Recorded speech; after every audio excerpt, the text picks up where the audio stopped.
স্বরাষ্ট্র উপদেষ্টা লক্ষ্য করেছেন কিনা, তিনি বাংলাদেশের ভেতরে আওয়ামী লীগের যেহেতু কোনো কর্মসূচি চোখে পড়ে নাই, তিনি বলেছেন যে আওয়ামী লীগ যে আস্তে আস্তে নিষ্ক্রিয় হয়ে যাচ্ছে তার প্রমাণ পাওয়া। আপনাকে প্রথম যে প্রশ্নটা করতে চাই সেটা হচ্ছে, সবে আপনাদের ৭৬তম প্রতিষ্ঠা বার্ষিকী গেল বাংলাদেশ আওয়ামী লীগের। তো দলের এমন দুর্যোগ দুর্দিন এর আগে গেছে কিনা তা নিয়েই তো পুরো আলোচনা নিশ্চয়ই করব, কিন্তু স্বরাষ্ট্র উপদেষ্টা লক্ষ্য করেছেন কিনা, তিনি বাংলাদেশের ভেতরে আওয়ামী লীগের যেহেতু কোনো কর্মসূচি চোখে পড়ে নাই, তিনি বলেছেন যে আওয়ামী লীগ যে আস্তে আস্তে নিষ্ক্রিয় হয়ে যাচ্ছে তার প্রমাণ পাওয়া গেছে এই সময়টায়। এবং এটাও নিশ্চয়ই দেখেছেন যে ময়মনসিংহে আপনারা বোধহয় দল পুনর্গঠনের দায়িত্ব দিয়েছিলেন আপনাদের কোনো নেতাকে, তাকে সেনাবাহিনী গ্রেফতার করেছে। তো এই যে ঝটিকা মিছিলগুলো তো আর করতে পারছেন না, এবং আপনাদের অবস্থা তাহলে একরকমের বলতে গেলে একটা আন্ডারগ্রাউন্ড জঙ্গি সংগঠনের মতো। মানে আপনাদের দল পুনর্গঠনের চেষ্টা করলে, মিছিল সমাবেশ করতে গেলে গ্রেফতার হতে হচ্ছে, যৌথ বাহিনী অভিযান চালাচ্ছে, আর আপনারা নিষ্ক্রিয় হয়ে পড়েছেন এটা বলে নিশ্চিন্ত হয়ে পড়ছেন সরকার। আওয়ামী লীগ কবে স্বীকার করবে যে এই অবস্থায় তারা আসলে বাংলাদেশে আর অবস্থান ধরে রাখতে পারছে না? দেখুন, স্বরাষ্ট্র উপদেষ্টার কথাটা আমি শুনেছি, তিনি তো ইতিহাস জানেন না। কবি সৈয়দ শামসুল হক তার একটা কবিতার এক প্রান্তে গিয়ে বলছিলেন যে বাঙালির ইতিহাস জানে না। আমি তার উদ্দেশ্যে সেটাই বলবো, আওয়ামী লীগের ইতিহাস উনি জানেন না। আওয়ামী লীগ অসংখ্যবার ভয়াবহ পরিস্থিতির মোকাবেলা করেছে। এমনকি আওয়ামী লীগের প্রতিষ্ঠার পরবর্তীতে ৬০-এর দশকে যখন বঙ্গবন্ধু অনেকটা তরুণ নেতা, তখন হোসেন শহীদ সোহরাওয়ার্দী, মাওলানা আব্দুল হামিদ খান ভাসানী এবং শেরে বাংলা একে ফজলুল হক, তিনজনই কিন্তু নানা অজুহাত দেখিয়ে আওয়ামী লীগ থেকে অ্যাক্টিভ রাজনীতি থেকে সরে গিয়েছিলেন। তরুণ বঙ্গবন্ধু কিন্তু সেখান থেকে সেই কঠিন অবস্থা মোকাবেলা করে ধারাবাহিকভাবে সংগঠনকে গুছিয়ে এনেছেন। দেশ স্বাধীন হওয়ার পূর্বেও আওয়ামী লীগকে নিয়ে সমস্যা ছিল, দেশ স্বাধীন হওয়ার পরেও কিন্তু আওয়ামী লীগকে বিভাজন করা, বঙ্গবন্ধু এবং তার সবচেয়ে বিশ্বস্ত সহকর্মীদের হত্যা করা, বঙ্গবন্ধুর পরিবারের সবাইকে হত্যা করা, আওয়ামী লীগ এর নাম উচ্চারণ করলে, এমনকি ৭ই মার্চের ভাষণ বাজালেও পিটিয়ে মেরে ফেলার মতো ঘটনা ঘটেছে। সেই পরিস্থিতি মোকাবেলা করে কিন্তু আওয়ামী লীগ ঘুরে দাঁড়িয়েছে বঙ্গবন্ধু কন্যা শেখ হাসিনার নেতৃত্বে। তো সেই অবস্থার চেয়ে খারাপ অবস্থা এখন না। বঙ্গবন্ধু তার পরিবার হত্যা, তার সহকর্মীদের হত্যা, রাস্তাঘাটে কোথাও দল করা যাবে না, পিটিয়ে মেরে ফেলা। আজ তো বঙ্গবন্ধু কন্যা আওয়ামী লীগের প্রাণ যিনি শেখ হাসিনা, তিনি বেঁচে আছেন, আওয়ামী লীগের নেতৃবৃন্দ বেঁচে আছেন। হয়তো ধরেন প্রায় ১১০ জন এমপি কারাগারে আছেন, ৩৮ জন মন্ত্রী পদমর্যাদার কর্মকর্তারা কারাগারে আছেন, আমাদের ৩,৬০,০০০ নেতা কর্মীরা বিভিন্ন পর্যায়ের কারাগারে আছেন। এই পরিস্থিতির ভিতরেও কিন্তু আওয়ামী লীগ বিভিন্নভাবে সুসংগঠিত হচ্ছে। কাজে আওয়ামী লীগ যে নিষ্ক্রিয় হয়ে যাচ্ছে এই অভিযোগটা সত্য না, ধারণাটা ঠিক না। দ্বিতীয় হচ্ছে, সেনাবাহিনীর কাজ কিন্তু আওয়ামী লীগ পুনর্গঠিত হচ্ছে কিনা সেটা দেখার দায়িত্ব না। যিনি সেনা কর্মকর্তা, একজন মেজর সাহেব, তিনি একজন কলেজের অধ্যক্ষকে ধরছেন এবং তিনি গর্বভরে স্টেটমেন্ট দিচ্ছেন যে তিনি আওয়ামী লীগ পুনর্গঠনে কাজ করতেছেন। আওয়ামী লীগ পুনর্গঠন বা আওয়ামী লীগ না থাকলে দেশটা স্বাধীন হতো না, আপনি মেজর হতে পারতেন কিনা সন্দেহ। এবং আওয়ামী লীগ নেতা শেখ হাসিনার সময় কিন্তু সেনাবাহিনীর কর্মকর্তারা যে বেতন সুযোগ পেয়েছেন, দুবেলা তারা ভাত খাবার সুযোগ পেয়েছেন, আমিষের সুযোগ পেয়েছেন, বাংলাদেশে যত ক্যান্টনমেন্ট হয়েছে সামরিক সাজসজ্জার সুযোগ পেয়েছেন, আন্তর্জাতিক পরিসরে যাবার সুযোগ পেয়েছেন, এগুলো এক একজন ভুলে যেতে পারেন। প্র্যাকটিক্যালি আওয়ামী লীগ ঠিকই আছে, কিন্তু সেনাবাহিনীর কর্মকর্তার তো সেটা কর্তব্য, কারণ আওয়ামী লীগের রাজনৈতিক কার্যক্রম এখন নিষিদ্ধ। এবং আপনি যেই দুর্দিন দুঃসময়ের পরিস্থিতির গুলো কথা বললেন, আমি একজন সাংবাদিক হিসেবে, রাজনৈতিক পর্যবেক্ষক হিসেবে দেখি ওই প্রত্যেকটা সময়ে আওয়ামী লীগ নিজেকে জুলুমের শিকার হিসেবে উপস্থাপন করতে পেরেছিল বা সেই অবস্থায় এসেছিল। এবার আপনারা তো আসলে জুলুমকারী। আপনাদের পতন হয়েছে রাজপথে শত শত হাজার হাজার মানুষের মৃত্যুর পর। তো সেই অবস্থাটাতে সেনাবাহিনীর কর্মকর্তার তো কর্তব্য যে ওরকম একটি দল আবার যাতে সংগঠিত হতে না পারে। সেনাবাহিনীর কর্মকর্তাকে কোনো অথরিটি দেওয়া হয়েছে ইনভেস্টিগেশন করার? তাদের মেইন কাজটা কি? সিভিল অ্যাডমিনিস্ট্রেশনকে তারা এইড দেবে। তাদেরকে এই অথরিটি দেওয়া হয়েছে যে কে আওয়ামী লীগ পুনর্গঠন করতেছে, আওয়ামী লীগ পুনর্গঠন করবে না। আওয়ামী লীগ তো নিষিদ্ধ সংগঠন না। আওয়ামী লীগের কার্যক্রম, ধরেন দেশে কয়েক কোটি মানুষ তো আওয়ামী লীগ করে, আমি যদি সংক্ষিপ্ত পরিসর ধরি, তো সেই মানুষটার ব্যক্তিগত আওয়ামী লীগের প্রতি ভালোবাসা, আওয়ামী লীগের প্রতি বিশ্বাস, এইটাকে নিষিদ্ধ করার ক্ষমতা সারা বিশ্বের কারো আছে? কারো নাই। দ্বিতীয় হচ্ছে, সেনা কর্মকর্তার যে রোলটা, তিনি যে রোলটা প্লে করেছেন সেটা না। আর একটা কথা, আপনি বলছেন যে অনেক মানুষের মৃত্যুর উপর থেকে আসার ঘটনাটা, বিষয়টা এরকম না। ডক্টর মোহাম্মদ ইউনূস, যিনি এখন রাষ্ট্র ক্ষমতা দখলে আছেন, তিনি ক্লিন্টন ফাউন্ডেশনে নিজেই বলেছেন যে হঠাৎ করে এটা কোনো ঘটনা না, মেটিকুলাস ডিজাইন করে দীর্ঘদিনের ধারাবাহিক পরিকল্পনার মধ্য থেকে তারা শেখ হাসিনাকে স্থানান্তর করতে সক্ষম হয়েছেন। এবং তার যারা নিয়োগকর্তা অর্থাৎ ছাত্র নেতারা, তারা বিভিন্নভাবে বিভিন্ন ফোরামে, টেলিভিশন, বিভিন্ন জায়গায় বলছেন যে আমরা শেখ হাসিনাকে উচ্ছেদের জন্য পুলিশ হত্যা করেছি, মেট্রো রেলে আঘাত করেছি, বিভিন্ন সরকারি স্থাপনায় আগুন দিয়েছি। তাহলে এইগুলো ছিল অসাংবিধানিক কাজ। অসাংবিধানিক কাজ যারা করবেন, তাহলে আমাদের কনস্টিটিউশনাল ডিক্টাম কি? কনস্টিটিউশনাল দায়িত্ব হচ্ছে একটি সরকারের দেশের মানুষের জীবন সম্পত্তির নিরাপত্তা নিশ্চিত করা। যখন ল এনফোর্সিং এজেন্সি দেখছে যে সরকারের বড় প্রতিষ্ঠান, সরকার নেটা রাষ্ট্রের প্রতিষ্ঠান ভেঙে ফেলা হচ্ছে, পুলিশকে হত্যা করা হচ্ছে, বিভিন্ন জায়গায় আগুন দেওয়া হচ্ছে, তখন কিন্তু আত্মপক্ষ সমর্থনের জন্য তাদেরও সুযোগ রয়েছে ওই সকল ঘটনা যারা ঘটাচ্ছে, নাশকতা করছে, তাদেরকে প্রতিরোধ করার জন্য বিভিন্ন ব্যবস্থা নেওয়া। যখন তারা দেখছে যে পুলিশকে মেরে টাঙিয়ে রাখছে, তখন কিন্তু তাদের উপরে যে হামলা, সেই হামলা রক্ষা করার। দ্বিতীয়টা হচ্ছে, তারা নিজেরাই স্বীকার করতেছে বিভিন্ন ফোরামে যে এই মৃত্যু তারা ঘটিয়েছে, ফলে আমরা যে ঘটিয়েছি সব মৃত্যু, এই অভিযোগটা আদৌ সত্য নয়। এই যে আপনি আইনের লোক, আইনের ভাষায় কথা বলছেন এবং আইনগত যুক্তি উপস্থাপন করছেন, কিন্তু আদালতে তো আপনারা দাঁড়াতে পারছেন না। এই যে আপনি বললেন আপনাদের ১.৫ শতাধিক এমপি গ্রেফতার আছেন, মন্ত্রীরা গ্রেফতার আছেন, আওয়ামী লীগের নেতাকর্মীরা তো গ্রেফতার আছেনই। আহ কারো পক্ষে, মানে আইনজীবীরা বিভিন্ন জায়গায় এখন পর্যন্ত এমনকি অনেক বড় নেতাদের পক্ষেও কেউ দাঁড়াতে ভয় পাচ্ছেন। যেসব আইনজীবীরা দাঁড়াচ্ছেন তাদের বিরুদ্ধে আবার মামলা হচ্ছে। আইনজীবীদেরকে জামিন না দিয়ে কারাগারে পাঠিয়ে দেওয়া হচ্ছে হত্যা মামলা দিয়ে। এসব ঘটনা ঘটছে। কাজেই এইসব আইনি যুক্তি আপনারা আসলে কোন ফোরামে উপস্থাপন করবেন? মানে আপনাদের পতনটা তো অনেকটা এমন হয়েছে যে কোথাও আর আপনারা নাই।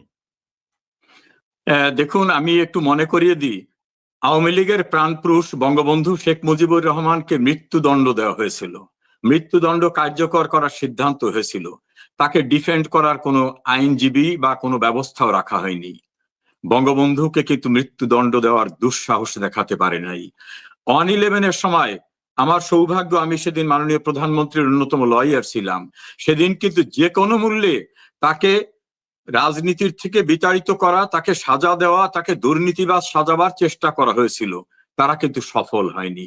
আজকে বাংলাদেশের জুডিশিয়ারিটাকে টোটালি দখল করে 93 জন আইনজীবীর বিরুদ্ধে মামলা করে তাদেরকে জেলখানায় পাঠিয়ে দেওয়া, হাইকোর্টের আগাম জামিনকে উপেক্ষা করে পরবর্তীতে হাইকোর্ট জামিন দেওয়ার পরেও অ্যাপিলেট ডিভিশন তাদের জামিন আটকে দেওয়া, এবং আমাদের দেশে সিনিয়র লয়ার যারা যারা কোর্টকে ডিফেন্ড করতে পারে সবাইকে মামলায় আসামি করে, এমনকি সুপ্রিম কোর্টের আপিল বিভাগের জ্যেষ্ঠ বিচারপতি এনায়েতুর রহিমের বিরুদ্ধে হত্যা মামলা দেওয়া, জাতীয় সংসদের স্পিকারের বিরুদ্ধে হত্যা মামলা দেওয়া সহ এ জাতীয় যে সকল মামলা করে সারা বাংলাদেশকে মামলার মধ্য দিয়ে একটা নির্যাতন করে একটা দখলবাজ ব্যক্তিরা টিকে থাকার চেষ্টা করছেন। আমার বিশ্বাস মানুষ ফুঁসে উঠেছে। রাস্তাঘাটে আপনি সামাজিক যোগাযোগ মাধ্যমে দেখবেন প্রত্যেকটা মানুষ বলে শেখ হাসিনা ভালো ছিল, শেখ হাসিনা কি প্রয়োজন। কাজী এই সব পরিকল্পনা আইয়ুব খান চেষ্টা করেছে, ইয়াহিয়া খান চেষ্টা করেছে, 75-এর 15 আগস্টে দখলকারীরা চেষ্টা করেছে, 1/11 চেষ্টা করছে, তারা সফল হবে না। আমরা একসঙ্গে সবকিছু মোকাবেলা করব। অবশ্যই আমরা বাংলাদেশে যাব। কত কোটি মানুষকে জেলখানায় তারা আটক রাখবে? নিশ্চয়ই পারবে না। আমাদের সে প্রস্তুতি অবশ্যই চলছে। শেখ হাসিনার সঙ্গে আপনার কথা হয়েছে কিনা? শেখ হাসিনা কেমন আছেন? কৌতূহল থেকে জিজ্ঞেস করলাম। শেখ হাসিনার সঙ্গে কি মানে আপনি কি দেখতে পেয়েছেন তাকে 5ই আগস্টের পর? বিভিন্ন সময় তিনি অনলাইনে যুক্ত হয়েছেন। কিন্তু সাধারণের তাকে এখনো দেখবার কোনো সুযোগ হয়নি। তিনি ভিডিও কলে যুক্ত হননি। সেই কৌতূহল থেকে জিজ্ঞেস করলাম, সাংবাদিক হিসেবে কৌতূহল। এবং আরেকটা প্রশ্ন হচ্ছে যে আপনাদের দলীয় সভাপতির নির্দেশনা কি আপনাদের প্রতি এখন? এবং দলটা যে নিষিদ্ধ হয়েছে, এই দলটির বিরুদ্ধে যে গুরুতর সব অভিযোগ এসেছে, সেই বিষয়গুলো নিয়ে আপনারা কিভাবে দেখেন? এই যে দেশে যাব বলেন, বা শেখ হাসিনাও প্রায়শই বলেন অনলাইনে যে উনি আসবেন, মানে বাংলাদেশ যাবেন। উনি কিভাবে যাবেন? উনি গিয়ে আন্তর্জাতিক অপরাধ ট্রাইব্যুনালে উনার বিরুদ্ধে যে অভিযোগ, হত্যার এবং নানা রকম মানবতা বিরোধী অপরাধের, সেগুলোর মুখোমুখি হবেন? দেখুন, আমি হাসি সংবরণ করতে পারিনি, খুবই দুঃখিত যে উনি আন্তর্জাতিক ট্রাইব্যুনালে বিচারের মুখোমুখি। আমি দেখলাম chief prosecutor advocate Mohammad Tajul Islam প্রথম দিনে তদন্ত রিপোর্ট পড়ার সময় বললেন যে তদন্তে পাওয়া গেছে শেখ হাসিনা ফোন করে বিভিন্ন জায়গায় বলছেন মেট্রো রেলে আগুন দাও, পদ্মা সেতুতে আগুন দাও, বিভিন্ন জায়গায় আগুন দাও। আগুন যারা দিয়েছে তারা নিজেরা বলতেছে আমরা আগুন দিয়েছি, আর কোর্টে রিপোর্টে বলা হচ্ছে শেখ হাসিনা ফোন করে আগুন দিতে বলেছে। এই জাতীয় হাস্যকর গল্প, আরব্য রজনীর যে উপন্যাস, সেই উপন্যাসের কাহিনীকে হার মানাচ্ছে এমন একটা বিচার প্রক্রিয়াকে আমরা বিচার প্রক্রিয়া দেখি না। আমরা ওটাকে দেখি মহান মুক্তিযুদ্ধে যারা যুদ্ধ অপরাধী, মানবতা বিরোধী অপরাধী, ধর্ষক, হত্যাকারী, নাশকতাকারী, তাদের যে বিচারের ম্যান্ডেটটা মানুষ শেখ হাসিনাকে নির্বাচনের সময় দিয়েছিল, সেই বিচারটা তার সরকার আয়োজন করেছিল in due process of law, proper কোর্টে, তারপরে অ্যাপিলেট ডিভিশনের সুযোগ, রিভিউ করার সুযোগ, রাষ্ট্রপতির কাছে ক্ষমা চাওয়ার সুযোগ, ট্রান্সপারেন্ট ওয়েতে উনি যে বিচারটা করেছিলেন যেটা ইন্টারন্যাশনালি অ্যাপ্রিসিয়েটেড, সেই বিচার করার প্রতিশোধ নেবার জন্য আজকে একটা সাজানো নাটকের মতো করে শেখ হাসিনাকে সাজা দেবার জন্য একটা ট্রাইব্যুনাল তৈরি করা হয়েছে। এবং সেখানে বিচারক set up, lawyer set up দেখেই আমরা বুঝতে পারছি এটা বিচার নয়, এটা হলো পূর্বে যুদ্ধ অপরাধীদের বিচারের প্রতিশোধ নেওয়ার একটা প্রক্রিয়া। কাজী সেটা কোনোভাবেই তারা সফল হবে না, আমরা সেটাকে মোকাবেলা করব ইনশাল্লাহ। দ্বিতীয় হচ্ছে, আপনি যেটা বলছেন মাননীয় প্রধানমন্ত্রীর সঙ্গে আমার যোগাযোগ রয়েছে, ভিডিও কল আমরা কখনো করি না, এবং মাননীয় প্রধানমন্ত্রী বিভিন্ন সময় নির্দেশনা দেন যে স্ব এমপিরা নিজ এলাকায় কর্মীদের সুসংগঠিত করতে হবে, কিভাবে আমাদের কাজ করতে হবে, কোনো সহিংসতা নয়, তবে গণতান্ত্রিক এবং কনস্ট্রাকটিভ উপায়ে আমাদের সবাইকে ঐক্যবদ্ধ করে প্রতিরোধ গড়ে তুলতে হবে। সেভাবে তিনি বিভিন্ন নির্দেশনা দেন। সেই নির্দেশনা শুধু আমাদের বিচ্ছিন্নভাবে না, এক একটা গ্রুপ করে, টেলিগ্রাম গ্রুপ করে, বিভিন্ন গ্রুপ করে প্রতিটি জেলায় প্রতিটি কমিউনিটিকে, লয়ার কমিউনিটি, সাংবাদিক কমিউনিটি, দলের নেতৃবৃন্দ সবখানি তিনি সক্রিয় আছেন। এবং ওনার সঙ্গে কথা বলে, ওনার অ্যাক্টিভিটিস দেখে আমার বিশ্বাস জন্মেছে যে আমাদের চেয়ে অনেক বেশি প্রাণ অফুরান শক্তির অধিকারী উনি। এবং ওনার দৃঢ়চেতা যে মানসিকতা, ওনার যে অদম্য বিশ্বাস এবং শক্তি, আর ওনার যে দূরদৃষ্টি, অতীতেও আমি খুব কাছের থেকে ওনাকে দেখেছি। ইনশাল্লাহ ওনার পরিকল্পনা উনি সফলভাবে করতে পারবেন, এটা আমার বিশ্বাস। উনি নেতা কর্মীদের যেভাবে অ্যাডভাইস করা দরকার, কারণ আওয়ামী লীগের প্রাণ শক্তি তো শেখ হাসিনা, উনি সেভাবেই কাজ করছেন, সেভাবেই আমাদেরকে পরামর্শ দিচ্ছেন, উনি খুবই ভালো আছেন। এই ক্ষেত্রে মানে আপনি আইনের মানুষ, মানে বারবার এই নিষিদ্ধ প্রসঙ্গে এই জন্য যাচ্ছি যে দেখুন, ডক্টর মোহাম্মদ ইউনূস এখন যিনি সরকার প্রধান, তিনি সরাসরি আন্তর্জাতিক ফোরামে এবং দেশের ভেতরেও বলেছেন যে এই যে বাংলাদেশের নিরাপত্তা বিঘ্নিত করছে আসলে আওয়ামী লীগ, হ্যাঁ, এবং আওয়ামী লীগ এর শক্তিটা বাংলাদেশের ভেতরে নানা রকম নাশকতা তৈরির চেষ্টা করছে। আপনারা অভ্যুত্থানের পক্ষের ব্যক্তিদের, ছাত্র জনতার, ছাত্রদের বিশেষভাবে নিরাপত্তার জন্য আপনারা একটা হুমকি, বাংলাদেশের নিরাপত্তা এবং স্থিতিশীলতার জন্য আপনারা একটা হুমকি। সেটা একটা বড় কারণ কেন বাংলাদেশের বর্তমান সরকার আওয়ামী লীগের কার্যক্রম নিষিদ্ধ করলো। তো আপনারা সেটা না শুনে এই যে দলটাকে ক্রমাগত সংগঠিত করার চেষ্টা করে যাচ্ছেন, কিংবা বাংলাদেশে বিচার প্রক্রিয়া প্রক্রিয়াটা শেষ হওয়ার জন্য যথেষ্ট সময় দিচ্ছেন না। এটা কি মানে আপনি আইনের লোক, আপনার কাছে সঙ্গত মনে হচ্ছে কিনা? দেখুন, প্রথমত আমাদের নিষিদ্ধ কে করেছেন? ডক্টর মোহাম্মদ ইউনূস, তিনি একজন সুদের ব্যবসায়ী, এভাবেই তার পরিচিতিটা সারা পৃথিবীতে আছে। উনি সুদের ব্যবসায়ী না বলে বলেন আমি সামাজিক ব্যবসা করি। এখন এই ডক্টর মোহাম্মদ ইউনূস কে? আমাকে নিষিদ্ধ করার উনি কে? Who is he? আমার দেশের সরকার প্রধান, মানে একটি অভ্যুত্থানের পর ছাত্র জনতা বা বাংলাদেশ সেনাবাহিনী, মানে আমি মনে করি যে এই সকল পক্ষ মিলে যে সরকারটি গঠন করে দিয়েছে, সেই সরকার প্রধান ডক্টর মোহাম্মদ ইউনূস। দেখুন, উনি সরকার প্রধান না আমার দৃষ্টিতে, এবং দেশের সর্বোচ্চ আইন সংবিধান অনুযায়ী উনি সরকার প্রধান না। কেননা বাংলাদেশের সংবিধানে কোথাও অন্তর্বর্তীকালীন সরকার অথবা কেয়ারটেকার তত্ত্বাবধায়ক সরকারের কোনো প্রভিশন নাই। তো ওনারা শপথ নিয়েছেন বঙ্গভবনে, সেখানে বলেছেন যে এই সংবিধানকে সংরক্ষণ করব, অনুসরণ করব, এই সংবিধান মেনে চলব। তো যে সংবিধানে অন্তর্বর্তীকালীন সরকারের কোনো বিধানই নাই, সেই সরকার প্রধান উনি দাবি করেন কিভাবে? এক। দ্বিতীয় হচ্ছে, আপনি ল ব্যাকগ্রাউন্ডের মানুষ, আমি আপনাকে একটি বিষয়ে, আপনার মাধ্যমে আপনার অনুষ্ঠান লক্ষ লক্ষ না কোটি কোটি মানুষ দেখে। সুপ্রিম কোর্টে মহামান্য রাষ্ট্রপতি একটা রেফারেন্স পাঠিয়েছিলেন। সেই রেফারেন্সে অনেক বিতর্ক আছে যে আদৌ রেফারেন্সটা হয়েছে কিনা, তখন প্রধান বিচারপতি সহ আর একজন বিচারপতি ক্যান্টনমেন্টে ছিলেন, ইত্যাদি ইত্যাদি। আমি যুক্তির খাতিরে ধরে নিই যে ওই রেফারেন্সটা হয়েছে। সেই রেফারেন্সের ডকুমেন্ট আমার কাছে আছে, আমি আপনাকে পাঠিয়ে দেব। সেখানে সুপ্রিম কোর্ট বলছেন বাংলাদেশের সংবিধানে অন্তর্বর্তীকালীন অথবা তত্ত্বাবধায়ক কোনো সরকার গঠনের কোনো বিধান নাই। উদ্ভূত পরিস্থিতিতে মহামান্য রাষ্ট্রপতি প্রধান উপদেষ্টা, অন্য উপদেষ্টা নিয়োগ করতে পারেন এবং তাদের শপথ পড়াতে পারেন। তাহলে আমি যদি যুক্তির কথা না আইনের কথা বলি, তাহলে ওই প্রধান উপদেষ্টা নিয়োগটা হতে পারে রাষ্ট্রপতির অধীনে, কারণ রাষ্ট্রপতির মিলিটারি সেক্রেটারি আছে, তার বিভিন্ন সেক্রেটারি আছে, তিনি রাষ্ট্র পরিচালনার জন্য, কারণ রাষ্ট্রের সরকারের ঊর্ধ্বেও তিনি, তার উপদেষ্টা হতে পারেন। কোনোভাবেই তিনি, সুপ্রিম কোর্ট কোথাও বলেন নাই যে আপনি অন্তর্বর্তীকালীন সরকার গঠন করতে পারেন। আমি রিপিট করে বলছি, সুপ্রিম কোর্টের রেফারেন্সে এই শব্দটা নাই। তার পূর্বে তারা বলছেন যে এ জাতীয় সরকার গঠনের প্রক্রিয়াও নাই। আবার নিউ এজের সম্পাদক নুরুল কবির একটা ইন্টারভিউ নিয়েছিলেন এই ডক্টর ইউনূসের। তাকে বলেছিলেন যে আপনি তো প্রধান উপদেষ্টা, আপনি কার উপদেষ্টা? ডক্টর মোহাম্মদ ইউনূস জবাবে বলছেন আসলে এভাবে তো ভেবে দেখিনি। তাহলে উনি নিজেই জানেন না উনি কার উপদেষ্টা। ফলে দেশে অন্তর্বর্তীকালীন কোন সরকার নেই।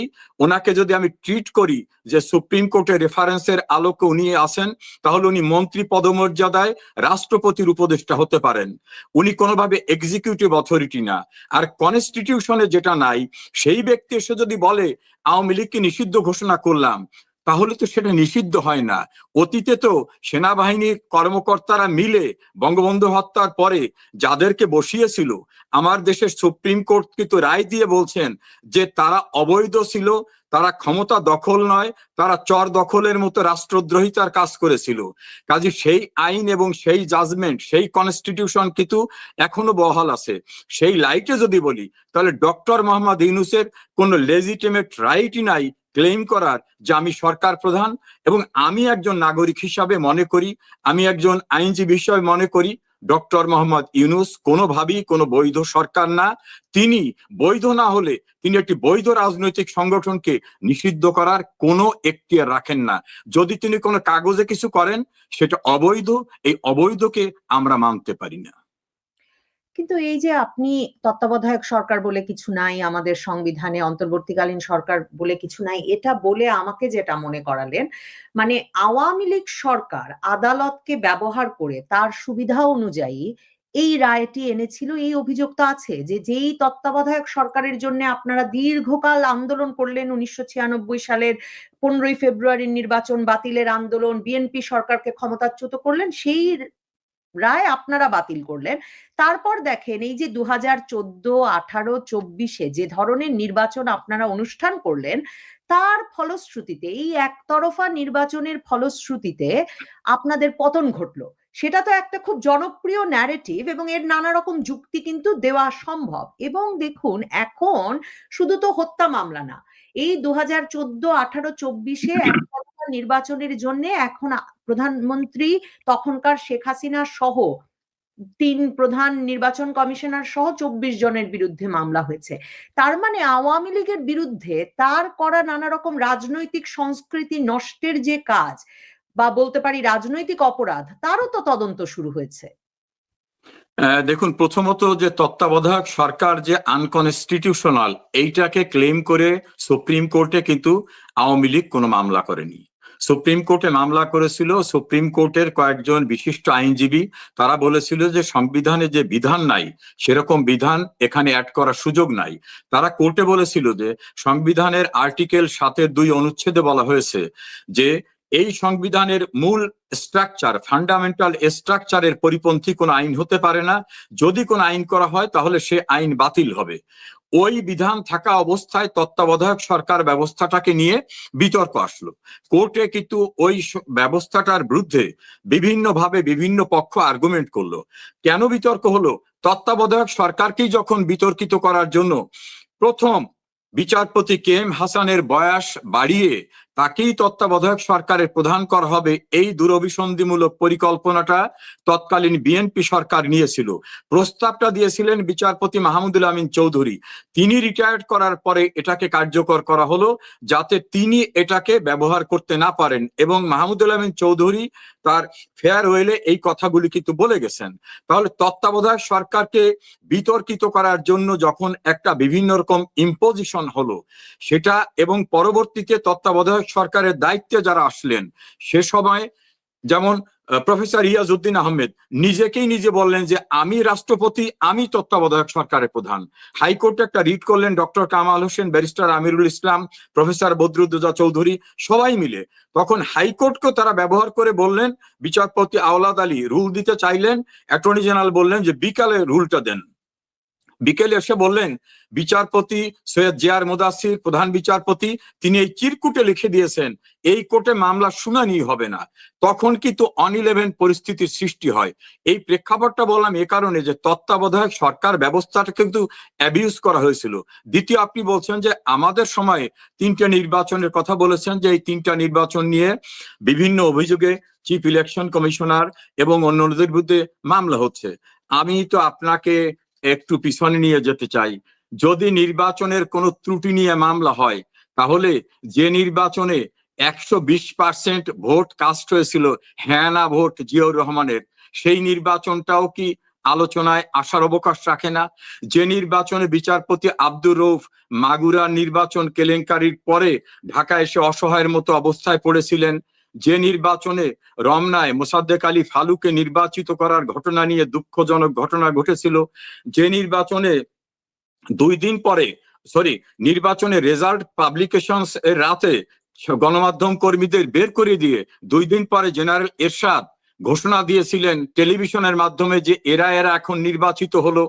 যে নির্বাচন 15ই ফেব্রুয়ারি হয়েছিল, যেখানে কেউ না যাওয়ার পরেও নির্বাচন হয়েছিল, সে সময়ও তো কেউ না কেউ চিফ ইলেকশন কমিশনার ছিল। এই রকম অসংখ্য ঘটনা আছে যে ঘটনার ভিতর থেকে এই আলোচনা আসবে। আর নির্বাচন নিয়ে কোনো বিতর্ক থাকলে তার, আপনারা যে নির্বাচনগুলো করেছিলেন 14, 18 আর 24-এ, সেগুলো তার মানে ওই নির্বাচনগুলোর সমতুল্য, সেটা তো স্বীকার না, আমি সমতুল্য বলছি না। আমি বলছি যে যে কোনো নির্বাচনের ত্রুটি নিয়ে মামলা করার সুযোগ আছে ইলেকশন ট্রাইব্যুনালে। ধরুন 2018 কথা আপনি বলেছেন। আচ্ছা, 2018 নির্বাচনে 39টি রাজনৈতিক দল অংশগ্রহণ করেছিল। এর ভিতর বিএনপি জাতীয় পার্টি ছিল। বিএনপির যারা এমপি নির্বাচিত হয়েছিলেন, বিএনপি, গণফোরাম, জাসদ, ওয়ার্কার্স পার্টি, নজিবুল বাসার ভান্ডারীর দল, সবাই তো বিএনপির লোকেরাও তো সেই নির্বাচনে অংশগ্রহণ করেছিল, এবং তারা সেই নির্বাচনকে একসেপ্ট করে পার্লামেন্টও তো তারা ছিলেন, পার্লামেন্টের ফ্যাসিলিটিস নিয়েছেন, ট্যাক্স ফ্রি গাড়ি এনেছেন, এমপি হিসাবে সুযোগ সুবিধা নিয়েছেন। কাজে ওটা নিয়ে কিন্তু, আবার ধরেন 2014 নির্বাচন নিয়ে ব্যারিস্টার মাহবুবউদ্দিন খোকন, বিএনপির জয়েন্ট সেক্রেটারি, তারা সব হাইকোর্টে মামলা করেছিলেন। হাইকোর্ট সেই জাজমেন্ট দিয়ে যে ডিসিশন দিয়েছে, ডিসিশনের বিরুদ্ধে অ্যাপিলেট ডিভিশনে গিয়েছিলেন। অ্যাপিলেট ডিভিশনে কিন্তু বলেছে কনস্টিটিউশনালি নির্বাচন অনুষ্ঠিত হয়েছে। কেউ যদি পার্টিসিপেট করে না থাকে তাদেরকে ফোর্স করে আনার সুযোগ নাই। যদি কেউ পার্টিসিপেট না করে সেখানে বিনা প্রতিদ্বন্দ্বিতায় কেউ নির্বাচিত হতেই পারেন। কাজে ওই বিষয়গুলো কিন্তু সর্বোচ্চ আদালতে মীমাংসিত বিষয়। এই যে আপনি বললেন মানে উচ্চ আদালতের রায়গুলো তো খুব বদলে যায় বাংলাদেশে সবসময় সরকারের সাথে সাথে। দেখেন এই যে যুদ্ধাপরাধের বিচারের কথাই যদি বলি, একেবারে আপিল বিভাগে পর্যন্ত রায়ে এটিএম আজহারুল ইসলাম জামায়াত নেতা তার কিন্তু মৃত্যুদণ্ড বহাল ছিল। এখন যে প্রধান বিচারপতির আপিল বেঞ্চ তারা সেই মামলার রিভিউ করে কিন্তু বলেছে যে তিনি ন্যায় বিচার পান নাই এবং তাকে খালাস দিয়েছে। কাজেই ওই যে মানে বাংলাদেশের উচ্চ আদালত তো একসময় সামরিক আইনকে প্রয়োজনীয় বলে রায় দিয়েছে, তারপর আবার সেই সামরিক আইন জারি অবৈধ বলেছে, আবার এই যে আপনি যেমন বলছেন যুদ্ধাপরাধের বিচার করেছে, আবার যুদ্ধাপরাধের বিচারে মৃত্যুদণ্ড প্রাপ্তকে খালাস দিয়েছে। কাজেই এই বিষয়টা যদি আপনারা মানে সেটাকে কিভাবে দেখেন আসলে, এবং আপনারা যে যুদ্ধাপরাধের বিচার করেছেন সেটাকে তো ন্যায় বিচার হয়নি বলেছে। এখন 2014-18 বিষয়ে আমি নিশ্চিত আদালত একেবারেই বলবে না যে সেগুলো সাংবিধানিক ছিল, মানে এখন বদলে যাবে বলে মনে করেন কিনা রায়? দেখুন, আমি আইন অঙ্গনের মানুষ, আইন পেশায় দীর্ঘদিন। আমি এখন যেখানে আছি সেখানে একটা ল ফার্মের সঙ্গে আমি সম্পৃক্ত। আমাদের কোর্ট নিয়ে কথা বলতে গেলে আমাকে খুব হিসেব করে কথা বলতে হয়। আমি শুধু বলবো, আইনের বাইরে গিয়ে যদি কোনো ব্যাখ্যা দেওয়া হয়, আইনের বাইরে গিয়ে যদি কারো মনোরঞ্জনের জন্য কিছু করা হয়, সেটা কিন্তু ইতিহাস ক্ষমা করে না। আমাদের সুপ্রিম কোর্টের একজন প্রধান বিচারপতি ছিলেন কেমাল উদ্দিন হোসেন। তিনি কোর্টে উঠে ডিসিশন দেওয়ার পূর্ব মুহূর্তে তার অ্যাসিস্ট্যান্টে এসে বললেন, স্যার বিচারপতিদের বয়স কমিয়ে দিয়েছে, সেই হিসাবে তো আপনি আর আজকে বিচারপতিই নেই। তার পরবর্তীতে সেকেন্ড প্রধান বিচারপতি হওয়ার মতো ছিলেন বিচারপতি K M Sobhan. K M সোবহানকে হঠাৎ করে অ্যাম্বাসেডর করে পাঠিয়ে দেওয়া হলো দেশের বাইরে। এভাবে বিচার বিভাগকে যারা অবৈধ ক্ষমতা দখল করেছেন তারা বিভিন্নভাবে ব্যবহার করেছেন। গণতান্ত্রিক প্রক্রিয়ায় যারা সরকার এসেছেন তারা বিচার বিভাগকে এ জাতীয় খুব নেকেটলি কখনো ব্যবহার করেননি। আওয়ামী লীগ সরকার আমলে আমি দুটি উদাহরণ বলবো। সিটিং প্রাইম মিনিস্টার শেখ হাসিনার বিরুদ্ধে আদালত অবমাননার মামলা হয়েছিল। সেই অবমাননার মামলায় সুপ্রিম কোর্টের আপিল বিভাগ বিভিন্ন মন্তব্য করেছেন। হাইকোর্টের বিচারপতি সৈয়দ আমিরুল ইসলামের কোর্টে আরেকটি মামলা ছিল, সেখানেও তারা তাদের মতো করে জাজমেন্টে তাদের অভিমত ব্যক্ত করেছেন। একদিনের জন্য কোনো বিচারপতিকে বলা হয়নি আপনি এই মামলা শুনবেন না, এই মামলায় কোনো জাজমেন্ট দেবেন না। শেখ হাসিনা কিন্তু সেটা রক্ষা করেছে। আপনি বলেছেন বিচার অঙ্গনকে ব্যবহার করা। আমার জানা মতে শেখ হাসিনার সবচেয়ে আগ্রহের ছিল সংবিধানের 16 সংশোধনী মামলা। সেই 16 সংশোধনী মামলা শেখ হাসিনা প্রাইম মিনিস্টার থাকা অবস্থায় কিন্তু বাংলাদেশের সুপ্রিম কোর্ট বাতিল করেছে এবং পরবর্তীতে আপিলও বাতিল করেছে, রিভিউ বাতিল করেছে। শেখ হাসিনা কিন্তু হস্তক্ষেপ করেননি।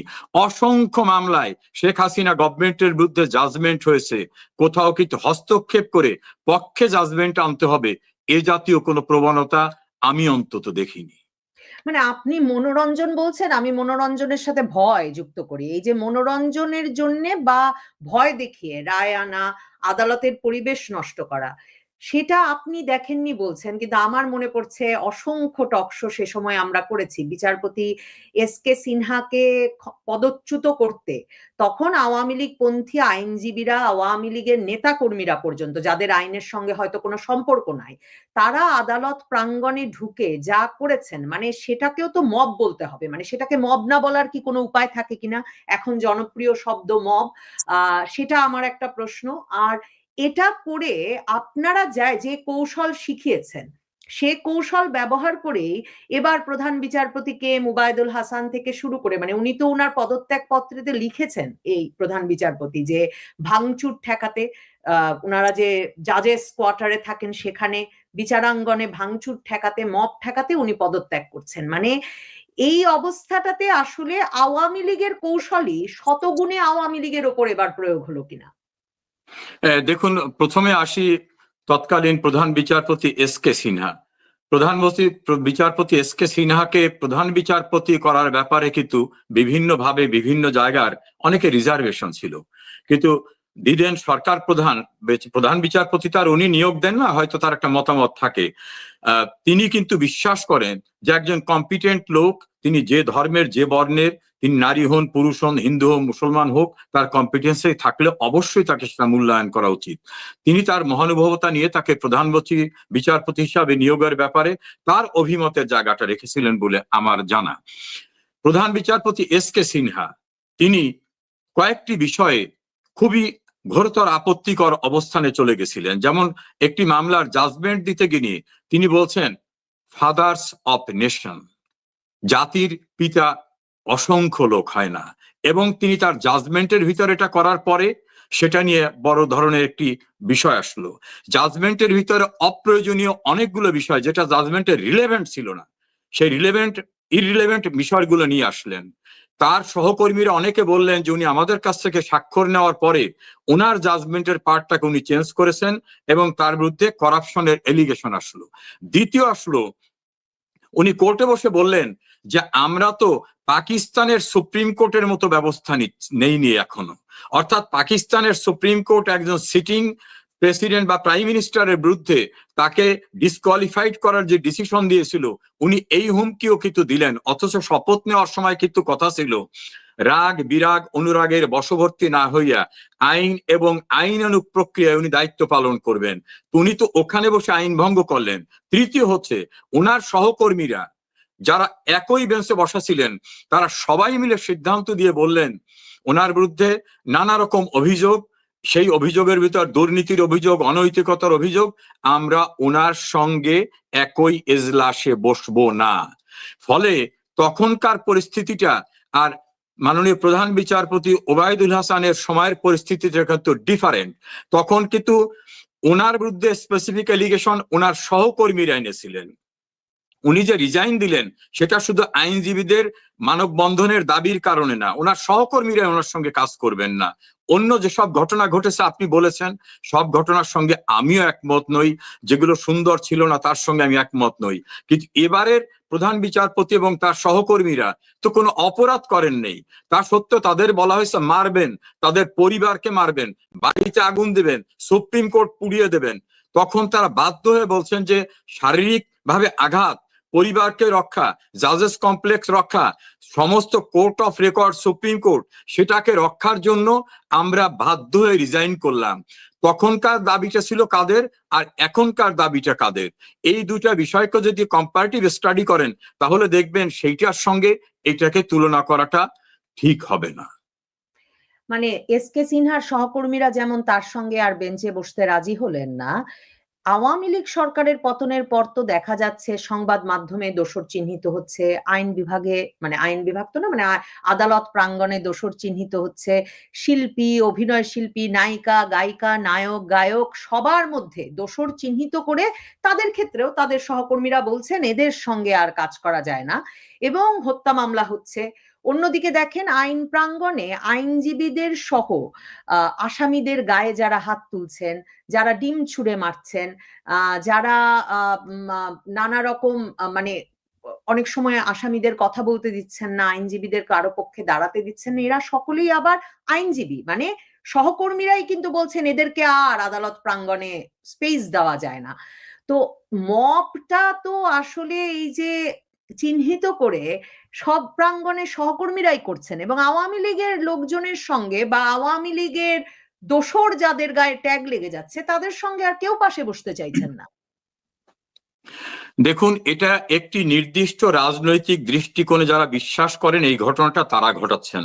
আমি সুপ্রিম কোর্ট আইনজীবী সমিতির সেক্রেটারি ছিলাম, 2 টাইমস বার কাউন্সিলের মেম্বার ছিলাম, আমি সুপ্রিম কোর্টের একজন সিনিয়র লয়ার। যখনই রাজনৈতিকভাবে হয়রানিমূলক কোনো মামলা হয়েছে আমি দেখেছি।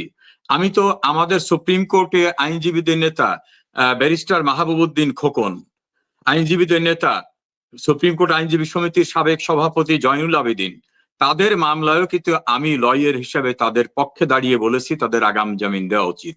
আমি অসংখ্য বিএনপি নেতাদের মামলায় লয়ার হিসেবে দাঁড়িয়েছি, কারণ আমার কাছে মনে হয়েছে সেই মামলাটি, আমার কাছে মনে হয়েছে কেউ না কেউ অতি উৎসাহী হয়ে মামলা করেছে। আমরা কিন্তু একত্রে ছিলাম। নির্বাচনের সময় আমি সেক্রেটারি পোস্ট থেকে বেরিয়ে আসার সময় বিএনপির প্যানেল থেকে নির্বাচিত ব্যারিস্টার বদরুদ্দোজা বাদলকে আমি নিজে গিয়ে আমার চেয়ারে বসিয়ে দিয়ে তারপর এসেছি। এই সৌন্দর্য কিন্তু আইন অঙ্গনে ছিল। ডক্টর কামাল হোসেন, ব্যারিস্টার সৈয়দ ইশতিয়াক আহমেদ, রুকনুদ্দিন মাহমুদ, আমিরুল ইসলাম, এরকম যারাই ছিলেন প্রমিনিটে, আমি যেদিন সেক্রেটারি হই আমাকে অভিনন্দন জানিয়েছিলেন টি.এইচ খান, যিনি জাতীয়তাবাদী আইনজীবী ফোরামের নেতা ছিলেন। আমাকে অভিনন্দন জানিয়েছিলেন খন্দকার মাহবুব হোসেন, খন্দকার মাহউদ্দিন আহমেদ। আমি কিন্তু আইনজীবীদের যে সম্বর্ধনা দিয়েছিলাম আব্দুর রহমান বিশ্বাস থেকে শুরু করে যাদের নাম বললাম তাদেরকে দিয়েছিলাম। আমরা ওই জায়গাটাকে রক্ষা করেছি, কারণ একটা ডেমোক্রেটিক অ্যাটমসফিয়ার ছিল। সেই অ্যাটমসফিয়ারটা নষ্ট হয়ে গেছে। আমি বলবো না সব দায় থেকে আমরা নিজেদেরকে রক্ষা করতে পারবো, আমাদেরও ত্রুটি আছে। তবে সাম্প্রতিক সময়ে যে ঘটনাগুলো ঘটছে, ধরেন আনিসুল হক, তিনি 40 বছরের ঊর্ধ্বে আইন পেশায় ছিলেন, তিনি একজন সিনিয়র সিটিজেন, তাকে কোর্টের ভিতর মারা হচ্ছে এবং লয়াররা মারতেছে। একজন বীর মুক্তিযোদ্ধা হাসানুল্লাহ কিনু, তাকে হ্যান্ডকাপ পরা অবস্থায় তাকে মারা হচ্ছে। সুপ্রিম কোর্টের অ্যাপিলেট ডিভিশনের রিটায়ার্ড বিচারপতি শামসুদ্দিন চৌধুরী মানিক, তাকে মারতে হয়েছে, এমন ভাবে মেরেছে যে তাকে সার্জিক্যাল ট্রিটমেন্ট করতে হয়েছে। কোর্টের ভিতরে আমির হোসেন আমুল লয়ার স্বপনকে মেরে রক্তাক্ত করে কোর্ট থেকে বের করে দেওয়া হচ্ছে।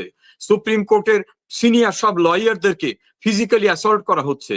এই যে কালচারটা, এই মব কালচারটা কিন্তু আমরা যখন সুপ্রিম কোর্টে অ্যাক্টিভ ছিলাম অথবা আমরা ক্ষমতায় ছিলাম, তখন কিন্তু একজনও বিএনপির কোন আইনজীবীকে কোর্ট আঙ্গনে অপমান করা বা বিএনপি এত নেতারা কোর্টে গেছে, কোনোদিন কোনো অশোভন আচরণ কারোর সঙ্গে করা হয়নি।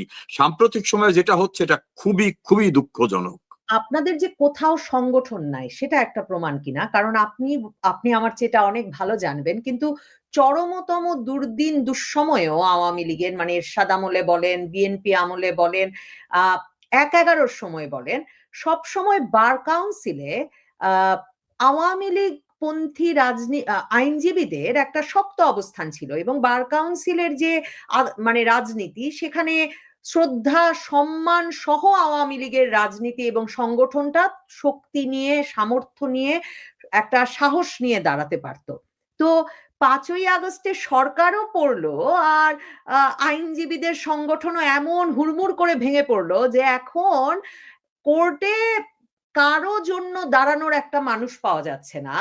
তো সেই জায়গাটা কি করে হলো? মানে আপনাদের সংগঠন আসলে যেমন তৃণমূলে ভেঙে পড়েছে আওয়ামী লীগ, ঠিক তেমনি আসলে আদালতে থেকে শুরু করে পেশাজীবীদের সংগঠনগুলো এতদিন মনে হয়েছে আপনারা প্রবল পরাক্রমশালী। তো শেষ পর্যন্ত অভ্যুত্থানে নামাতে হয়েছে আপনাদের এবং নামার পরে আপনারা আর কোথাও নাই।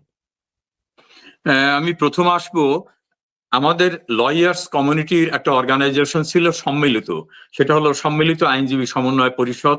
এটার প্রাণ পুরুষ ছিলেন প্রয়াত সিনিয়র লয়ার শামসুল হক চৌধুরী এবং তার মেম্বার সেক্রেটারি ছিলেন এফ.এম. মেজবাউদ্দিন। ওই সংগঠনের ধারাবাহিকতায় কিন্তু সুপ্রিম কোর্ট অঙ্গনে মুক্তিযুদ্ধের পক্ষের বিভিন্ন রাজনৈতিক সংগঠন, বিশেষ করে গণতান্ত্রিক আইনজীবী সমিতি, জাতীয় আইনজীবী পরিষদ যেটা জাসদ লয়ার্স অর্গানাইজেশন, বিভিন্ন অর্গানাইজেশন, আওয়ামী লীগের অর্গানাইজেশন, আওয়ামী লীগের দুইটা অর্গানাইজেশন, আওয়ামী আইনজীবী পরিষদ, বঙ্গবন্ধু আইনজীবী পরিষদ, সবাই আমরা একত্রে চলতাম। ডক্টর কামাল হোসেন, আমিরুল ইসলাম, রুকনুদ্দিন মাহমুদ, ইশতিয়াক সাহেব, ওজায়ের ফারুক, আমাদের বাসেত মজুমদার, ইউসুফ হোসেন হুমায়ুন, এরকম বিভিন্ন পর্যায়ের নেতৃবৃন্দরা এই নেতৃত্বের কাজটা করতেন। আমাদের ব্যারিস্টার শফিক আহমেদ, জিল্লুর রহমান, সাহরা খাতুন, এরকম সবাই মিলে কাজ করত। একটা পর্যায়ে দুইটা অর্গানাইজেশন হয়ে যাওয়ার পরে বঙ্গবন্ধু আইনজীবী পরিষদ আর আওয়ামী আইনজীবী পরিষদ, মাননীয় প্রধানমন্ত্রী বিভাজন দূর করার জন্য এই দুটোকে বিলুপ্ত ঘোষণা করাবার পরে একটা সম্মেলন প্রস্তুতি কমিটি করে দিলেন। ইউসুফ হোসেন হুমায়ুনকে আহ্বায়ক এবং barrister Sheikh Fazle Noor তাপসকে member secretary করে এই যে সম্মেলন প্রস্তুতি কমিটি গঠন করা হলো, এই প্রস্তুতি কমিটিতেই চললো। এটা হলো 2009-এ আওয়ামী লীগ সরকার গঠন করার পরে। আজ পর্যন্ত কেন্দ্রীয় সম্মেলনটা করা সম্ভব হয়নি বা আমরা করিনি। বিভিন্ন জেলায় যে কমিটি করা উচিত ছিল সেটাও করিনি। ফলে বিভিন্ন জায়গায় আওয়ামী পন্থী বা গণতান্ত্রিক বা মুক্তিযুদ্ধের পক্ষে লয়ার্স কমিটিরা বিভাজন হয়ে পড়েছে। এবং আর একটা বিষয়, আমার বলতে দ্বিধা নাই, আমি রাজনীতির চেয়েও আমি আইন অঙ্গনের মানুষ হিসাবে সে জায়গাটাকে শ্রদ্ধার সঙ্গে দেখি। আমরা অনেক ক্ষেত্রেই আমাদের বঙ্গবন্ধুতে যারা বিশ্বাস করেন, মুক্তিযুদ্ধের চেতনায় বিশ্বাস করেন, হয়তো আওয়ামী লীগ করেন না, এ জাতীয় প্রমিনেন্ট লয়ারদেরকে যথাযথভাবে সম্মান দিয়ে তাদের পরামর্শ, তাদের সহযোগিতা সাংগঠনিক কর্মকাণ্ডে তাদের নিয়ে আসতে পারিনি, নিয়ে আসিনি। এর ফলে আমাদের লয়ার্স কমিউনিটিতে একটা বড় ধরনের ঘাটতি হয়েছে। দ্বিতীয় হচ্ছে, ইন্ডিভিজুয়ালি যারা কাজ করবেন তাদের তো সবাইকে মামলা দিয়ে এমন করেছে যে কোর্টে কারু পক্ষে দাঁড়াতে গেলেই আমাদের জেডাই খান পান্না, জহিরুল ইসলাম খান পান্না, উনি গণতান্ত্রিক উনি জাতীয় আইনজীবী পরিষদের সভাপতি, উনি এই সমন্বয় পরিষদের নেতা ছিলেন। আমরা একসঙ্গে বার কাউন্সিল করেছি।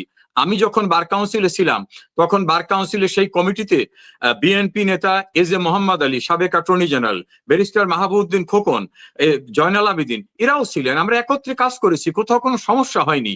কিন্তু আমরা আমাদের অনেক ত্রুটির খেসারত আজকে দিচ্ছি অন্তত প্রফেশনাল বডিতে। দেখেন, আমার আদালতের এই যে আপনি যেই ভেতরের কথা বললেন সে খবর না জেনেই গত 10 মাসে আদালতে এই যে আওয়ামী লীগের পক্ষে একজন শক্ত আইনজীবীকে দাঁড়াতে না দেখা, 1-11-র সঙ্গে সেই অবস্থাটার তুলনা করেই আমার মনে কিন্তু এই প্রশ্ন জাগছিল যে তার মানে আওয়ামী লীগ যেমন তৃণমূলে নাই বোধহয় সংগঠিত অবস্থায়, ঠিক তেমনি আদালতে সেই অবস্থা। এবং আদালতে আপনি বললেন যে সেই 2008-এর পর থেকে আদালতের আইনজীবীদের সংগঠিত করার কাজটা একরকম থমকে আছে।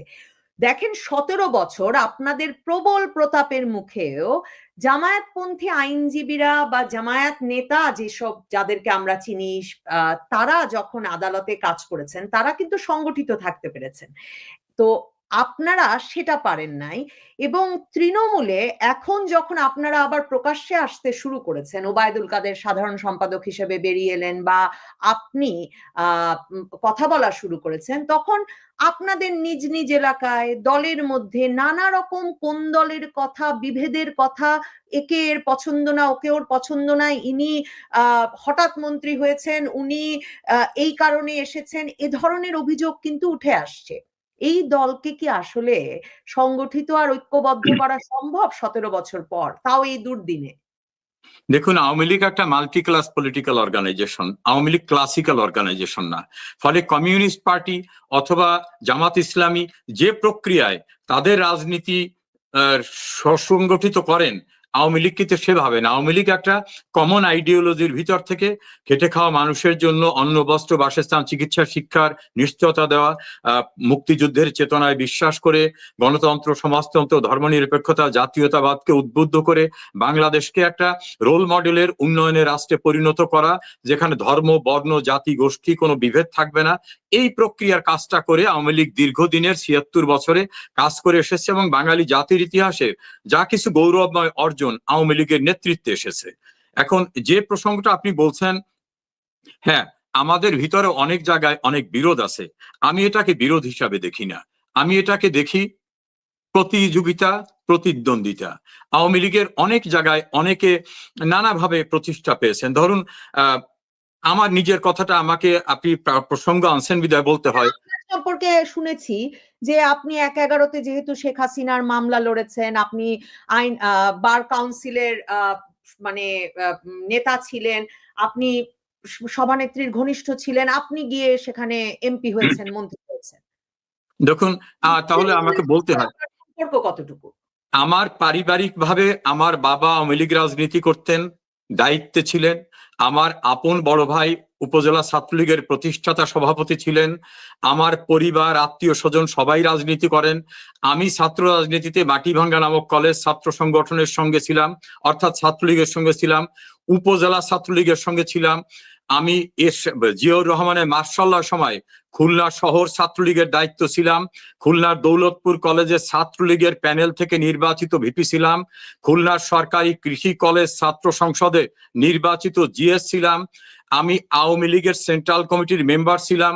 আমি আমার উপজেলা আওয়ামী লীগের সাধারণ সম্পাদক ছিলাম 1988-এ। 1989 থেকে আমি জেলা আওয়ামী লীগের এক্সিকিউটিভ বডির মেম্বার। আওয়ামী লীগের সেন্ট্রাল কমিটির মেম্বার হয়েছি, আওয়ামী লীগের ল সেক্রেটারি হয়েছি, জিয়াউর রহমানের সময় দীর্ঘদিন জেলে ছিলাম, এরশাদ সাহেবের সময় দীর্ঘদিন জেলে ছিলাম, প্রফেশনাল পলিটিক্স করেছি। কাজে আমি হঠাৎ করে উঠে আসা কেউ না। আমি জিয়াউর রহমানের যে সময় ছাত্রলীগের নেতৃত্ব দিয়েছি খুলনায়, তখন ওবায়দুল কাদের বাংলাদেশ ছাত্রলীগের প্রেসিডেন্ট ছিলেন। আজকের বাংলাদেশ আওয়ামী লীগের সাংগঠনিক সম্পাদক SM কামাল। তখন আমরা ভিন্ন ধারার ছাত্রলীগের রাজনীতি করতাম, উনি এক ধারায় আমি এক ধারায়। আজ হঠাৎ করে উঠে এসে কিন্তু কিছু হয়নি। আমার যে রাজনৈতিক ব্যাকগ্রাউন্ড আছে, সেই ব্যাকগ্রাউন্ড ছাড়াও অনেক অনেক বড় হয়েছেন। আমাকে যেখানে মাননীয় প্রধানমন্ত্রী এনেছেন, তার বিচক্ষণতা। আলোচনাটা খুব ব্যক্তিগত পর্যায়ে নিয়ে গেলাম এবং আমি আপনার এই সুযোগে আপনার দীর্ঘ রাজনৈতিক ক্যারিয়ারও জানলাম, কিন্তু মানে আমি একটা অভিযোগের অর্থে বলছিলাম যে মন্ত্রী এমপিদের সঙ্গে আসলে তৃণমূলের কোনো যোগাযোগ নাই, এটাই তো একটা অভিযোগ। এবং দেখেন এই দুর্দিনেও তো সামাজিক যোগাযোগ মাধ্যম থেকে কোথাও আওয়ামী লীগ নেতাকর্মীরা সেটা লুকিয়ে রাখতে পারছেন না, তারা তাই নিয়ে বলছেন, লিখছেন। দেখুন, এখানে বিভিন্ন গ্রুপিং আছে, এটা অস্বীকার করার কোনো অবস্থা নেই। গ্রুপিং আছে। ধরুন, আমি মন্ত্রী থাকা অবস্থায় এমন খুব কম সপ্তাহ ছিল যে সপ্তাহে আমি আমার নির্বাচন এলাকায় যাইনি। বৃহস্পতিবার বিকালে চলে গেছি, শুক্র শনি রবিবার সকালে খুব ভোরে স্টার্ট করে চলে আসছি। আমার প্রতিটি গ্রাম, প্রতিটি অঞ্চলে, ওই যে আমি বললাম আমার নাজিরপুর উপজেলায় আমি 1989 সালে আওয়ামী লীগের সেক্রেটারি, আজকের কথা না। কাজী তৃণমূলের মানুষের সঙ্গে সম্পর্ক ছিল। হয়তো ধরুন আমার পূর্বে যিনি ছিলেন তাকে নমিনেশন না দিয়ে আমাকে দিয়েছেন, ওনার একটা সমর্থক গোষ্ঠী আছে, তারা অখুশি। আবার তার পূর্বে যিনি ছিলেন সুধাংশুকর হালদার, তার সমর্থকরা অখুশি যে তিনি চলে গেছেন, আর একজন এসেছে। আবার আগামীতে আমাকে দিতে পারেন, আমাকে নাও দিতে পারেন। এরকম প্রতিটি জেলায় কিন্তু প্রতিদ্বন্দ্বিতা আছে এবং প্রত্যেক নেতার কিছু সমর্থক অনুসারী আছেন, তাদের ভিতরে ক্ষোভ থাকতে পারে। আমি তো পরিষ্কার ভাবে বলি, মাননীয় প্রধানমন্ত্রী যদি আমাকে নমিনেশন না দেন, আমি নির্বাচন করব না। আমি কোনোদিন বিদ্রোহী হয়ে আমার নেতা হতে হবে এই প্রবণতা কোনোদিন আমার ভিতরে নাই। এই প্রতিযোগিতাটা আছে এবং সেটাকে নিরসন করার জন্য প্রধানমন্ত্রী চেষ্টা করছেন, দলের পক্ষ থেকে চেষ্টা করছেন, দলের নেতৃবৃন্দ চেষ্টা করছেন। আমার বিশ্বাস মাল্টিক্লাস পলিটিক্যাল অর্গানাইজেশন এটা থাকলেও শেষ পর্যন্ত দলের আদর্শের প্রশ্নে সবাই মিলে আমরা একত্রে কাজ করতে পারি। লন্ডনে আপনারা তো ডক্টর ইউনূসকে খুব ব্যতিব্যস্ত করে রাখলেন। আপনার ভিডিও বেরিয়েছে যে আপনি প্রকাশ্যে বেরিয়ে এসেছেন লন্ডনে, তারপর আপনাকে এতেও দেখলাম যে আপনার দলের প্রতিষ্ঠা বার্ষিকীর অনুষ্ঠানেও আপনারা অনেক নেতারা একত্র হয়েছেন। এই যে লন্ডনে আর কলকাতায় এই দুই জায়গাতেই কি আপনাদের সবচেয়ে বেশি নেতাকর্মীরা আছেন? এবং এখানে কি মানে আপনারা কি নিয়মিত রাজনৈতিক মানে মিটিং টিটিং করছেন? এবং আমি এটাও জানতে চাই যে পত্রপত্রিকায় খবর বের হচ্ছে আপনারা নানা রকম সামাজিক অনুষ্ঠানে যাচ্ছেন, আপনারা বিলাসী জীবনযাপন করছেন, এমন খবরও কোথাও কোথাও বেরিয়েছে। তো আপনাদের চলছে কি করে আসলে? আমি প্রথমে নিজেরটা বলি। আমি একজন প্রফেশনাল লয়ার। আমার মেয়ে, আমি এমপি মন্ত্রী হওয়ার পূর্ব থেকেই লন্ডনে থাকেন। তিনি ব্যারিস্টার এবং একটা ইউনিভার্সিটির শিক্ষক। সে লন্ডনে না থাকলে তার কাছে থাকা সম্ভব হতো না, আমার হয়তো এখানে টিকে থাকা কঠিন হয়ে দাঁড়াতো। দ্বিতীয়ত, আমি একটি ল ফার্মে পার্ট টাইম জব করি বলতে পারেন। ল প্রফেশনে জব শব্দটা বলতে হয় না, তারপরও সবার দর্শক শ্রোতারকে পরিষ্কার করার জন্য বললাম। কাজী আমাকেও কিন্তু এখানে খেতে হচ্ছে। আমার ঢাকার বাসা যেমন লুণ্ঠন হয়েছে, আমার পিরোজপুরে আমার নিজের বাড়ি, আমার ভাইদের বাড়ি লুটপাট করে আগুনে পুড়িয়ে দেওয়া হয়েছে। আমি তো একটা কঠিন নির্বাচনী এলাকায় থেকে এমপি নির্বাচিত হয়েছি, যে এলাকায় একসময় এমপি ছিলেন বাবু সুধাংশুকর হালদার, তারপরে এমপি ছিলেন মাওলানা দেলোয়ার হোসেন সাঈদী, এরপর ছিলেন আমার পূর্বে যিনি জেলা আওয়ামী লীগের সভাপতি AK মাহবুব সাহেব ছিলেন। কাজী রাজনৈতিকভাবে মাওলানা দেলোয়ার হোসেন সাঈদীর ফ্যামিলি, তাদের পলিটিক্যালি বুঝতেই পারেন যে তারা এখন বিভিন্নভাবে শক্তিশালী। ফলে নানা প্রতিকূল অবস্থার ভিতর থেকে আমাকে কিন্তু পরনের ড্রেস ছাড়া নিয়ে বের হতে পারিনি।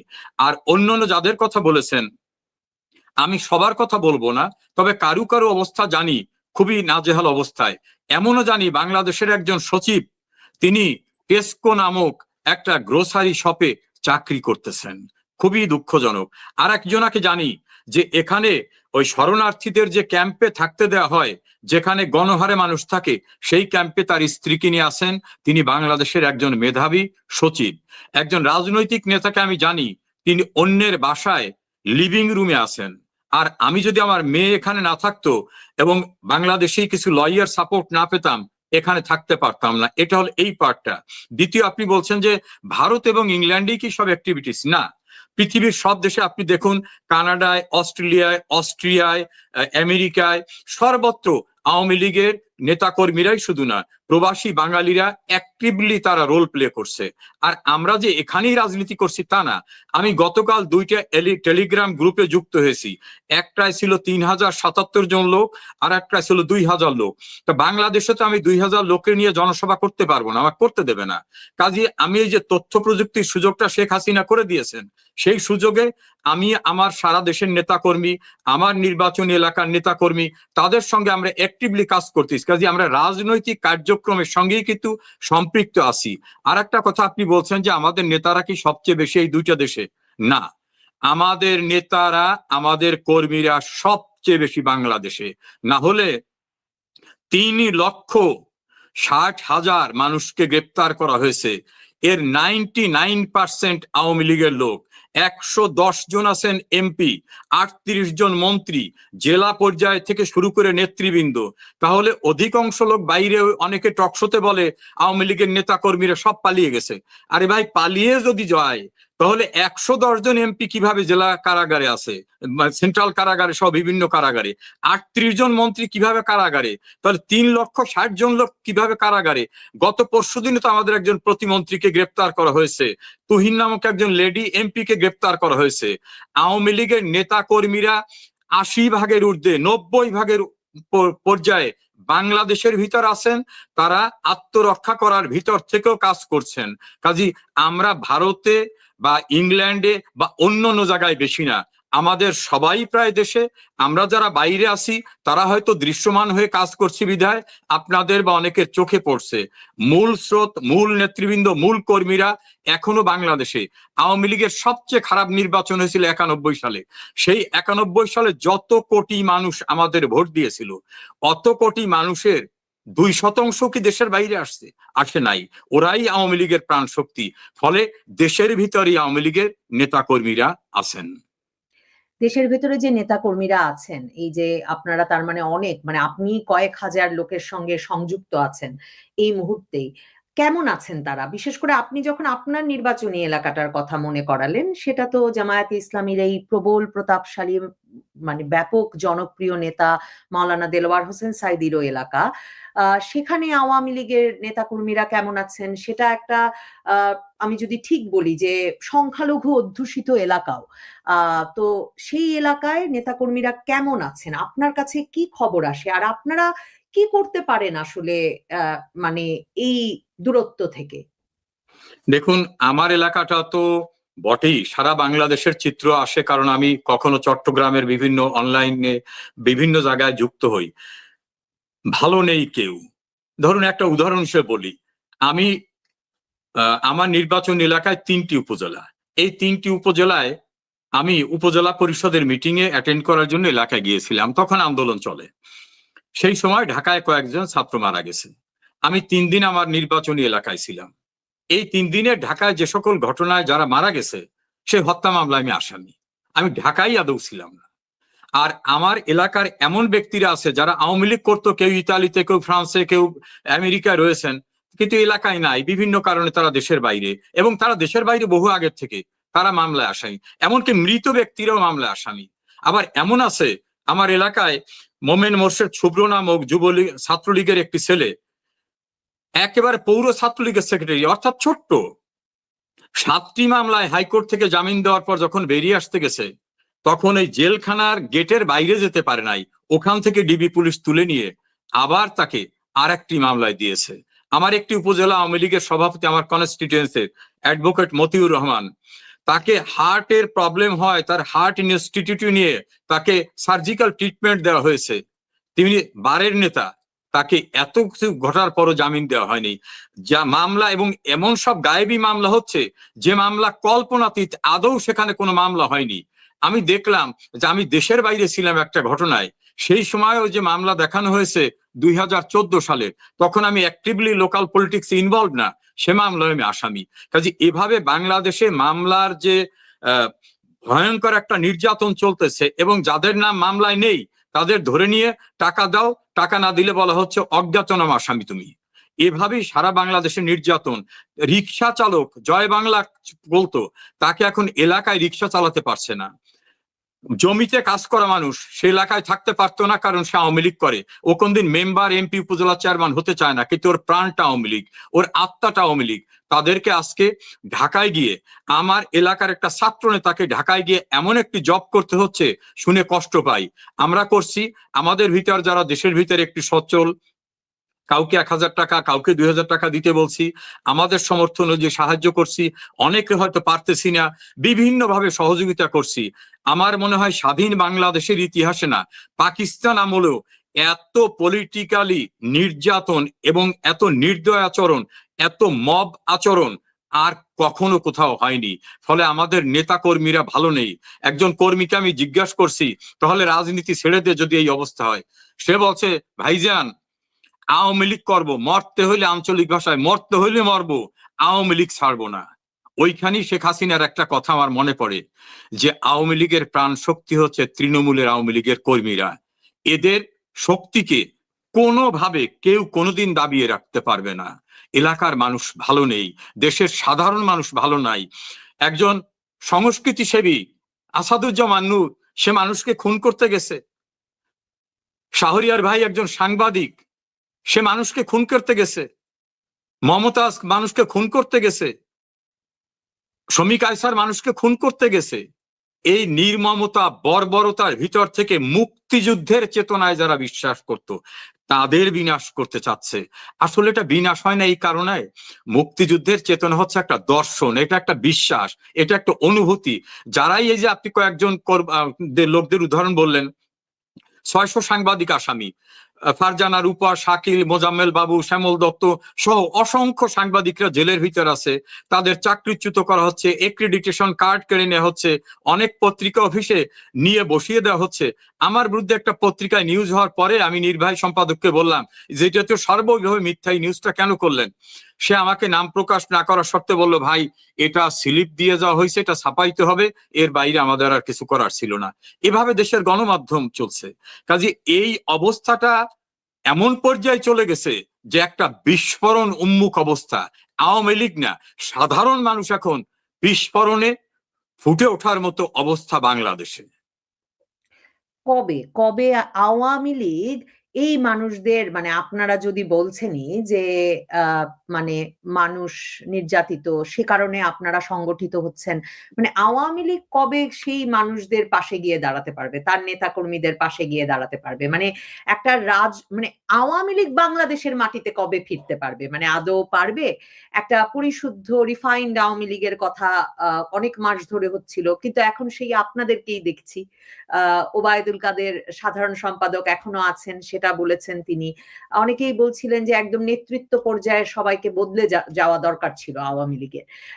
তো সেই মানে আওয়ামী লীগ কবে ফিরতে পারবে আসলে বাংলাদেশের রাজনীতিতে? আর হত্যা সহ বিভিন্ন অপরাধে যদি বিচার হয়ে যাবে, কারণ ডক্টর ইউনূস আশা করছেন এপ্রিলে উনি নির্বাচন দেওয়ার আগে, বা তারেক রহমানকে যে কথা দিয়ে গেছেন ফেব্রুয়ারিতে নির্বাচন দেওয়ার আগে বিচার একটা জায়গায় পৌঁছাবে।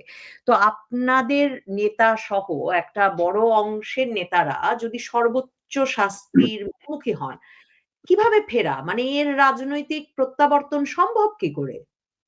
দেখুন, আওয়ামী লীগের প্রাণ পুরুষকে কিন্তু মৃত্যুদণ্ড দেওয়া হয়েছিল বঙ্গবন্ধুকে। কাজে এর চেয়ে তো আর বড় সাজা নাই। কি সাজা ওরাও দেবে? যারা সাজা দিচ্ছে তাদের অথরিটি কি? কাজে যারা সাজা দিচ্ছেন, এই সাজা যদি তারা বানোয়ার চেষ্টা করেও থাকেন, এটা প্রথমত সফল হবে না। যদি জোর করে কোনো সাজা ডিক্লেয়ার করতে চায়, ওই সাজা বাংলার মানুষ গ্রহণ করবে না, ও সাজা উড়ে যাবে। দ্বিতীয় হচ্ছে, আওয়ামী লীগ কোথায় রয়েছে? আওয়ামী লীগ বাংলাদেশেই আছে। বাংলাদেশ শব্দটা উচ্চারণ করতে গেলে আওয়ামী লীগকে বাদ দিয়ে উচ্চারণ করা যায় না।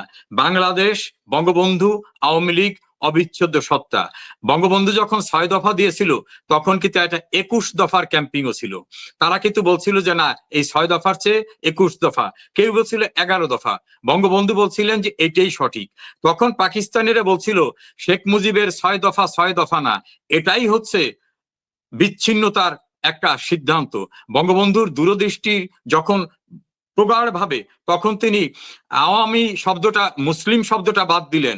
তখন মুসলিম কিছু নেতারা বলছিলেন যে মুসলিম শব্দটা বাদ দিয়ে এই সংগঠন বাংলাদেশকে খাওয়ানো যাবে না। সেই সংগঠন কিন্তু খাওয়ানো গেছে। সেই সংগঠনের নেতৃত্বে কিন্তু 69-এর গণ অভ্যুত্থান, 70-এর নির্বাচন, 71-এর মুক্তিযুদ্ধ। শেখ হাসিনা দেশে ফেরার পরেও কিন্তু আওয়ামী লীগকে বিভাজনের চেষ্টা করা হয়েছে। মিজানুর রহমান চৌধুরীর নেতৃত্বে, তারপরে আব্দুল মালেক উলুকের নেতৃত্বে, কখনো দেওয়ান ফরিদ গাজীর নেতৃত্বে, মহিউদ্দিন সাহেবের নেতৃত্বে, পরবর্তীতে ডক্টর রাজ্জাক এবং মহিউদ্দিন আহমেদের নেতৃত্বে ডক্টর কামাল হোসেন আলাদা দল করেছেন। বিভিন্নভাবে আওয়ামী লীগকে বিভাজনের চেষ্টা কিন্তু অন-11-এর সময় করা হয়েছে। কাজেই পরিশুদ্ধ টুদ্ধ এইসব হবে না। মূল স্রোতের আওয়ামী লীগ মানুষ চিনে শেখ হাসিনার নেতৃত্বের আওয়ামী লীগ। আমাকে একটা ইন্টারভিউতে রিসেন্টলি বলা হয়েছে যে আপনি কোন গ্রুপ করেন, তা আমি বলছি আওয়ামী লীগের কোনো গ্রুপ নাই। বারবার পিড়াপিড়ি করার পরে বলছে আপনি বলেন না কোন গ্রুপ। আমি বলে যদি শুনতেই চান তাহলে নেকেট ভাষায় আমি হচ্ছে শেখ হাসিনা গ্রুপ করি। কারণ আওয়ামী লীগে শেখ হাসিনার চেয়ে দরদি নেতা এবং আওয়ামী লীগকে মূল স্রোতে ফিরিয়ে আনার শেখ হাসিনার চেয়ে দৃঢ়চর্চা এবং এই চ্যালেঞ্জ নেওয়া এবং তাকে যে টার্গেট করে মূল ব্যক্তি মনে করে, এটা 19 বার তাকে হত্যার চেষ্টাকারীরাই বুঝেছিল যে মূল আওয়ামী লীগ শেখ হাসিনা, অন্য কেউ না। এই জন্য আমি শেখ হাসিনার আওয়ামী লীগ করি, বঙ্গবন্ধুর আওয়ামী লীগ করি। আর দেশে আমরা সশরীরে ইনশাআল্লাহ যাব, সেদিন দূরে না।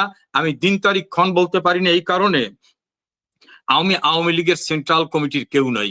আওয়ামী লীগের পিরোজপুর জেলা কমিটির 1 নম্বর সদস্য আর আওয়ামী লীগের একজন সমর্থক। সেই জন্য আমার বিশ্বাসের জায়গা থেকে বলবো, মাননীয় প্রধানমন্ত্রীর কমিটমেন্টের জায়গা থেকে বলবো, সেদিন খুব দূরে না আমরা একসঙ্গে বাংলাদেশে যে বিস্ফোরণ উন্মুখ অবস্থায় আওয়ামী লীগের জোয়ার দেখাবো, সেই জোয়ারে এই যে সুদী ইউনূস, দুর্নীতিবাদ ইউনূস, অবৈধ ক্ষমতা দখলকারী ইউনূস, নিজের সুযোগ সুবিধা নেওয়া ইউনূস এবং তার সহযোগীরা রাষ্ট্রদ্রোহিতার অভিযোগে অভিযুক্ত হবেন, সেদিন খুব দূরে না, এটা আমার দৃঢ় বিশ্বাস।